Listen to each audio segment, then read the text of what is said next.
The array of missions Atlantis has flown is as wide as the oceans once sailed by the 20th century research vessel for which it was named.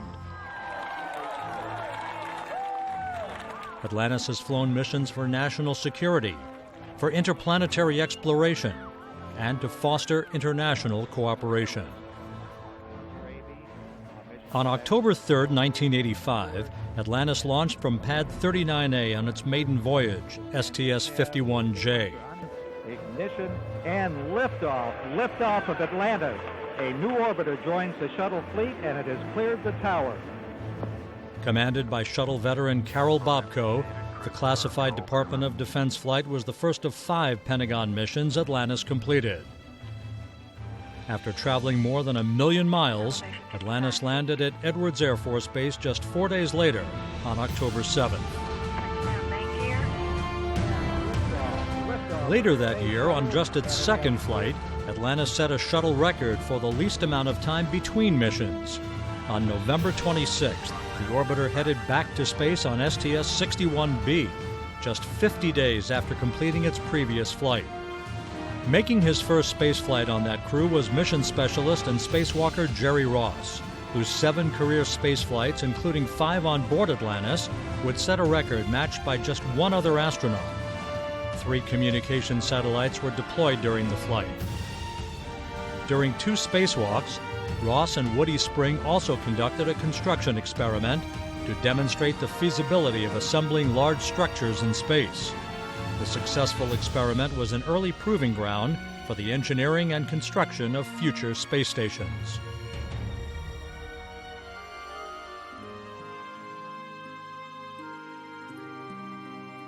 During the next 3 years, Atlantis flew just 1 mission. The tragic loss of Space Shuttle Challenger and its crew in January 1986 prompted the grounding of Atlantis and the rest of the shuttle fleet until September 1988.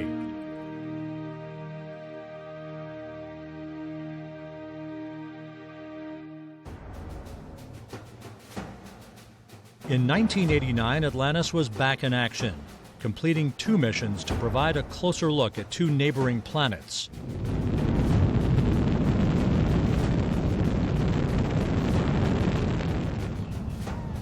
The primary payload for STS-30 in May of that year was the Magellan spacecraft, designed to capture radar images of Venus.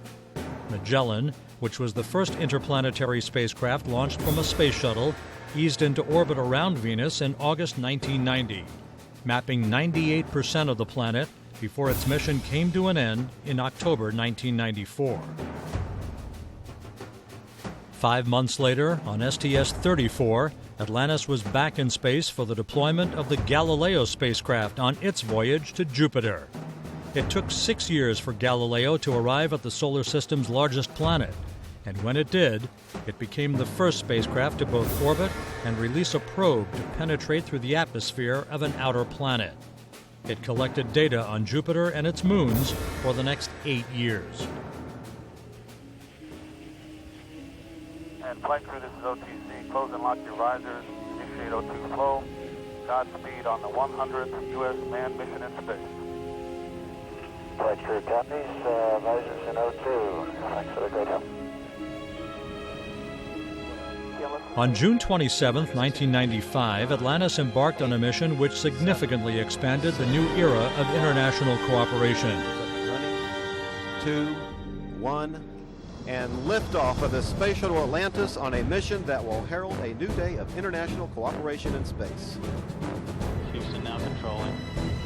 STS-71 was the 3rd mission of the Shuttle Mir program, but Atlantis, whose crew included cosmonauts Anatoly Soloviev and Nikolai Budarin, became the first shuttle to dock with the Russian space station Mir. After 20 years, our spacecraft are docked in orbit again. Our new era of space exploration has begun. The crews conducted a host of biomedical investigations and transferred equipment. The mission also marked the first on-orbit exchange of shuttle crew members.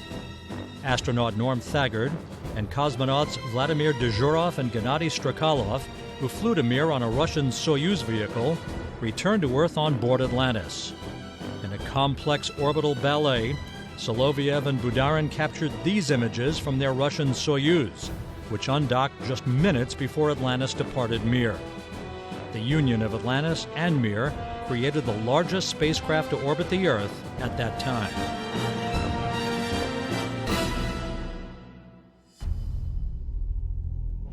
And it's just about time for the Spirit of 76 to wake up the space coast, so have a great flight.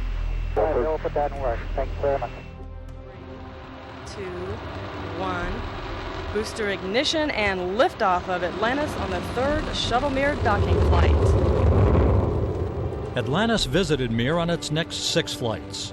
The crew of the STS-76 mission in March of 1996 included Shannon Lucid, who became the first American woman to live on Mir. Her 188-day stay on board the station set an American long-duration spaceflight record at the time, a record for most days in space by a woman, and initiated a continuous U.S. presence on Mir for the next 2 years.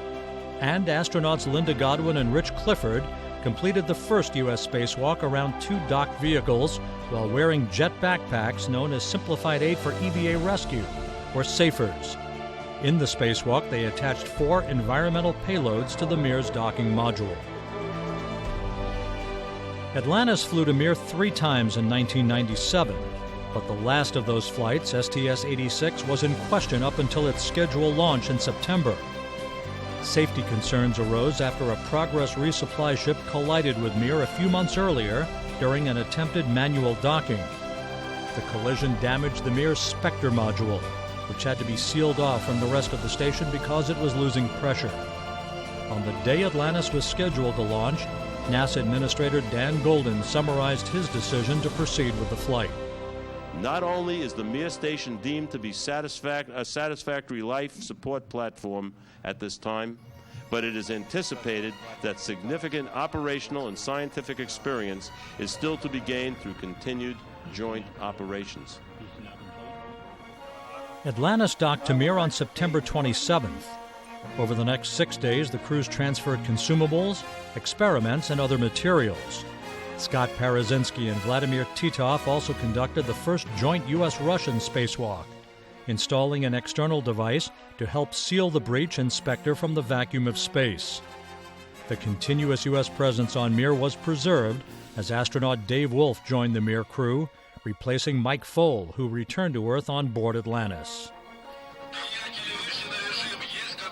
In 2000, almost 2 years after Zarya, the first component of the International Space Station was launched from Kazakhstan, Atlantis completed a pair of missions that were crucial to the development of the ISS.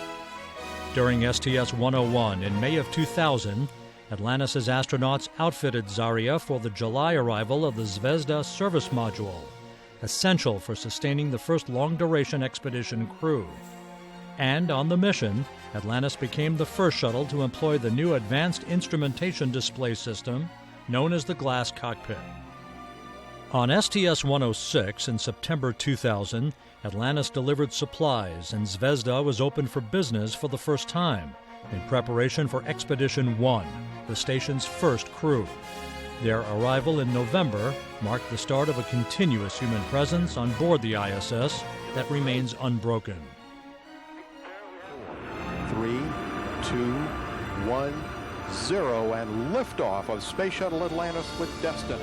Atlantis returned to the station in February 2001 on STS-98 to deliver Destiny, the 28-foot-long U.S. science laboratory and centerpiece of the U.S. segment of the outpost. Destiny greatly increased the pressurized volume of the station and would be the home for scientific investigations, living and environmental control of the U.S. segment, and robotics control for the Canadarm2 robotic arm. Bob Kerbeam and Tom Jones conducted 3 spacewalks to help install Destiny and to relocate pressurized mating adapter number 2 from Unity to a temporary location on Destiny. In July 2001, Atlantis was part of another station milestone. The primary objective on STS-104 was to install the Quest airlock, the emblematic front door of the station. The airlock would become the main path to exit and re-enter the station for U.S. spacewalks. Mike Gernhardt and Jim Riley completed 3 spacewalks to help install and outfit Quest. The third EVA, the first ever using Quest, occurred on the 32nd anniversary of humanity's first landing on the Moon. The first mission for Atlantis in 2002 was STS-110 in April, the 5th International Space Station assembly flight for Atlantis. The crew once again included Jerry Ross, making the last of his 7 space flights.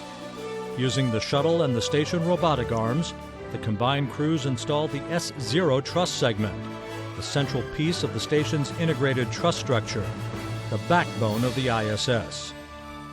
Also delivered was the mobile transporter, a railcar-like device designed to move back and forth along the truss system.